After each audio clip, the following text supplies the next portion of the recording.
Well, I think when people meet me, they're like, oh, because they expect this kind of, I don't know, sad, doped up, like, hi, I don't know.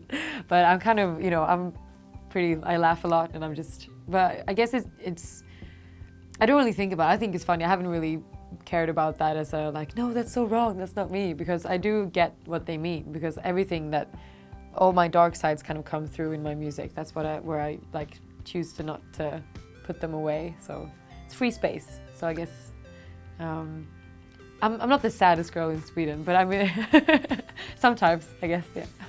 Sometimes I do think, like, what have I done? This was really stupid. Like, I do not want to share this with everyone. But then I get all these, I mean, it can be hard sometimes in interviews when someone's like, so your ex-boyfriend, tell me about him. And I'm like, I can't tell you, like, listen to the song, you know. But I think then I'll get a lot of letters from fans, and like people are saying that they can relate so much to what I'm saying, and I just feel like I'm not really alone in this. A lot of people have gone through this and you know, had the same experiences, so that makes me feel better.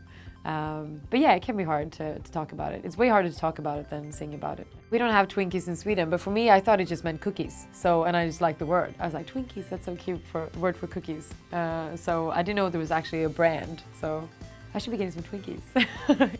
But yeah, a lot of people are like, oh, I love Twinkies. They're my favorite cookie. I'm like, oh, is it actually not just a cookie? It's a brand. So yeah, but they're good. I've tasted them. They're nice. Well, it is.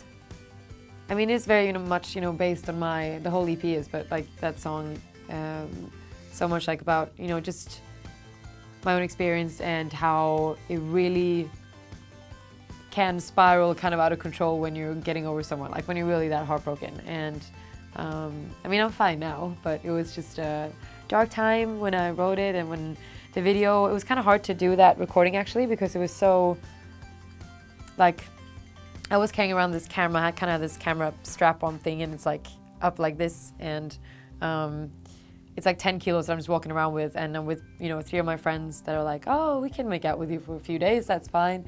And, you know, we're getting really wasted and just going a bit nuts, and it was really emotional just trying to act out that kind of, the way that I was feeling when we wrote it, and, you know, doing the syncs and everything. And I couldn't actually watch it for the first few weeks. I was like, no, it's too emotional, like the crying, everything is real. So it was, but now I'm really proud of it. I feel like it really reflects the song in the best way. So I was wasted and tired, and had, you know, it was a tough recording, and I just really just went into the bathroom. I sat there by myself. There weren't any people around then, so I was just really alone in that graffiti booth. I was just disgusting. That club is kind of nasty, but I like that place a lot. No, but so I went to that booth and just sat there and kind of just thought of, yeah, anything that, you know, it was just, yeah, anything that was happening during that time was easy to bring up, and just tears came.